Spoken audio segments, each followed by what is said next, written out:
Help give kids an extra life by donating today to help sick and injured children. Link in the description and pinned comment below. Remember when I cosplayed as the escaped psycho killer with a chainsaw and a hook? Good times, huh?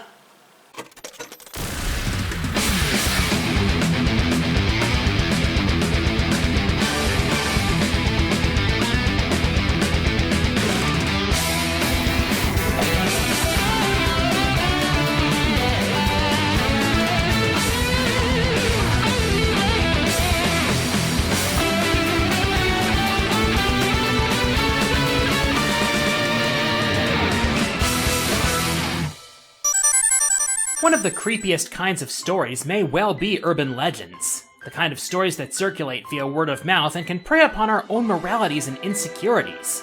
You might think of them as the precursor to today's creepypastas. And they cover all sorts of things, like what that suspicious old man does in that same part of the park on Saturday evenings.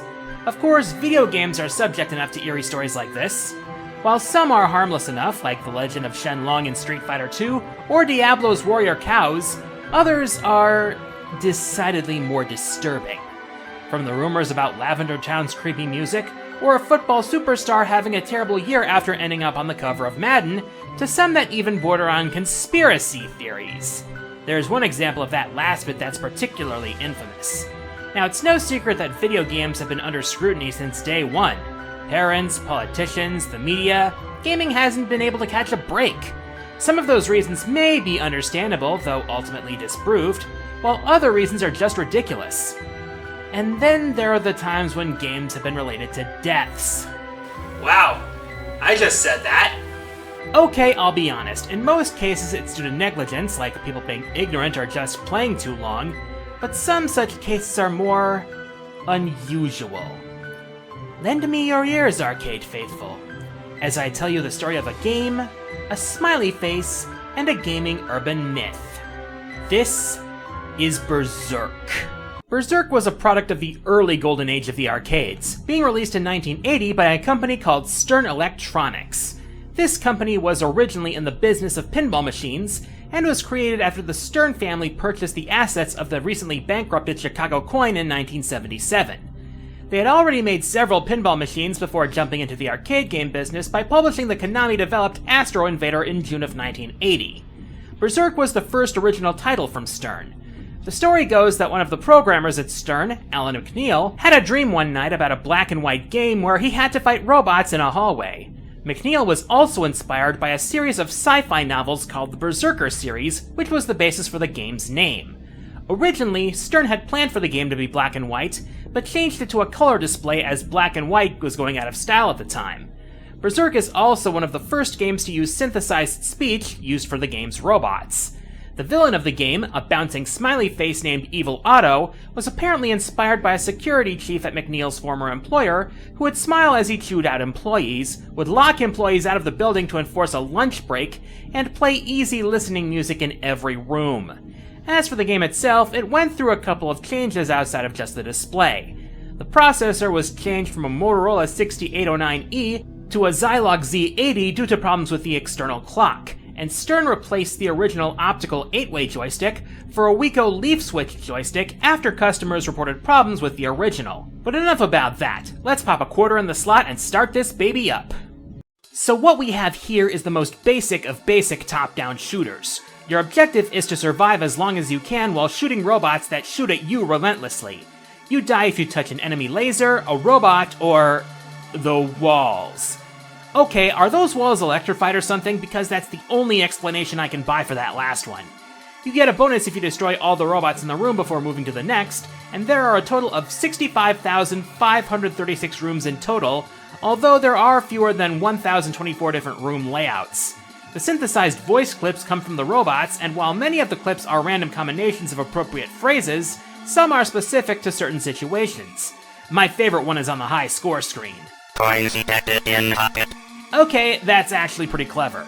Now you can shoot and move in 8 directions to attack the robots, and as your score increases, the robots get more aggressive and fire more shots. If you're clever in your navigation, you can trick the robots into shooting each other.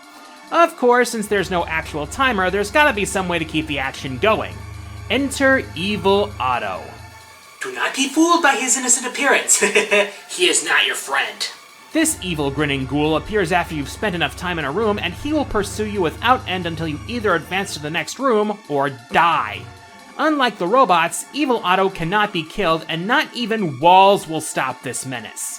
Moreover, although he will move at less than your horizontal speed if there are robots in the room, once the last robot dies, he will speed up to match you. In fact, he surpasses your vertical speed, so the best way to escape him is to just keep running away from him left or right into the next room, where more robots are waiting. Yeah, this could almost be seen as an early arcade survival horror game if you think about it hard enough. Don't think about it too hard, okay? Of course, this is by no means Resident Evil or Silent Hill, but you know those movies and anime where if you die in the game, you die for real? Well, Berzerk is infamous for being the first arcade game to be directly connected to a player's death. And this is where the urban legend comes in. In fact, 3 people were said to have died in connection with this game, 2 of which are known to have actually happened. The story of the first death is more mired in myth than the other 2, and certainly more fiction than fact. It was said that in 1981, a 19-year-old young man named Jeff Daly dropped dead of a heart attack after posting a high score of 16,660. Hold it! Okay, let's set aside the fact that McNeil himself refuted this particular death. Take a look at that score. Seems like too much of a coincidence that the number of the beast is in that score. Yeah, that looks kinda sus if you ask me. The second death, on the other hand, actually did happen. In April of 1982, a young man named Peter Bukowski entered Friar Tuck's Arcade in Calumet City, Illinois. According to the owner, he arrived with a friend at 8:30 p.m. and started playing Berzerk. Now, according to the story, Bukowski was an ace with arcade games, and after 15 minutes, he'd posted the top 2 scores on Berzerk. After that, he went to the next machine over, popped a quarter in the slot, and suddenly collapsed. The cause of death? A heart attack. The urban legend said that Evil Otto not only finished him in the game, but was responsible for Bukowski's real death. Objection! But reality is often more boring than fiction. I mean, come on, does any rational human being believe that a video game character can kill a real human being? According to the coroner, here's what really happened. Bukowski apparently had myocardial inflammation, scarring of the heart tissue. That, combined with an accelerated heart rate, was what likely caused the fatal heart attack. While Bukowski had no prior history of heart trouble, such a condition would make any form of exertion risky, like walking up a flight of stairs or the 4 miles he had walked on that day on his way to the arcade. Not to mention, his heart was probably racing as he was nearing those high scores to begin with. As for the third death, it was the result of a stabbing that was the result of a fight outside the very same arcade, which some say was caused over a quarter used to play Berzerk. Okay, that ain't no curse, that's just overblown rage turned to murder. Correlation is not causation. That's the moral of the story. That, and don't fight over a goddamn quarter! One more odd coincidence to this tale. Calumet City has not 1, but 2 water towers that bear a smiley face not unlike Evil Otto's unassuming smile. Don't read too much into that story. Oh, by the way, this game has a sequel. Yeah, I wasn't about to neglect that aspect. In 1982, the same programmer, Alan McNeil, gave us a follow-up to Berzerk known as Freny. Using the same video and soundboards as well as the same control panel, the only difference was the motherboard. Now, while Freny follows the same basic rules as Berzerk, there are some major differences. First off, the walls. They are no longer deadly, and in fact you can even shoot through some of them. This single change drastically increases your options for mobility and strategy. Honestly, shooting through walls? Kinda wish they'd thought of that before. And the walls you can't shoot through? Yeah, they reflect shots now. On the one hand, you gotta be careful not to shoot straight at the wall. On the other hand, you can aim your shots to hit robots at an angle on the rebound. You can actually trick robots into shooting themselves this way. Guess those robots have defective AI or something? Speaking of the robots, we now have 2 kinds, the thinner skeletons and the fatter tanks. Neither will kill you on contact, but the explosion from a destroyed robot can kill you. But ideally, you'd be at a distance anyway, I mean you have a laser pistol. Next, Evil Otto is back, but this time, you can kill him. Of course, he takes 3 hits to kill and responds almost immediately, and every time you do kill him, well, he gets faster. yeah, you're still better off running.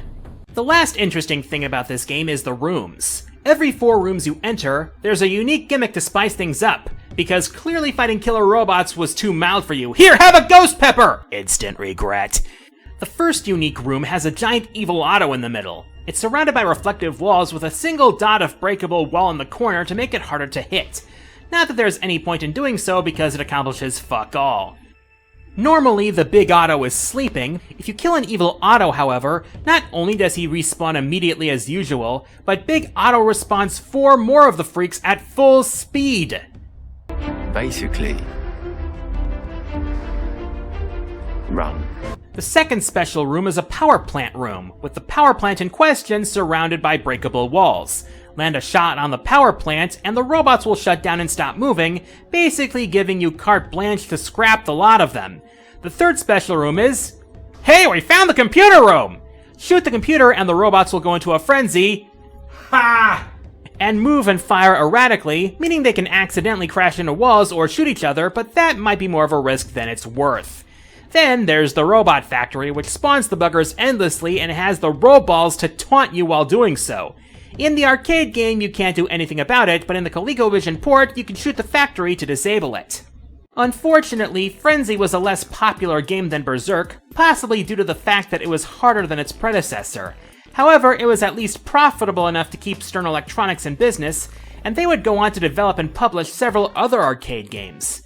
Sadly, they would fall victim to the video game crash of '83, and they would end up leaving the arcade game scene altogether in 1985. But before you say that Evil Otto got the last laugh, there was at least something salvaged from this. Gary Stern, the company's president, would also become the owner of Data East Pinball in 1986, and in 1999 would purchase Sega's pinball division, thus becoming Stern Pinball. And these guys are still in business making new pinball games to this day, and in fact, they're featured in a couple of video game pinball compilations. So I guess in the end, the humanoids managed to win. With their success in helping to keep pinball alive, it's safe to say that Stern has managed to move beyond the urban legend that its game left behind. Of course, the reality behind most urban legends ends up being a lot more mundane than the fiction they spin. Honestly, I think we'd be a lot better off if we acted a little more rationally. Sometimes coincidence is just that. I'm the Quarter Guy, and until next time, the arcade is closed.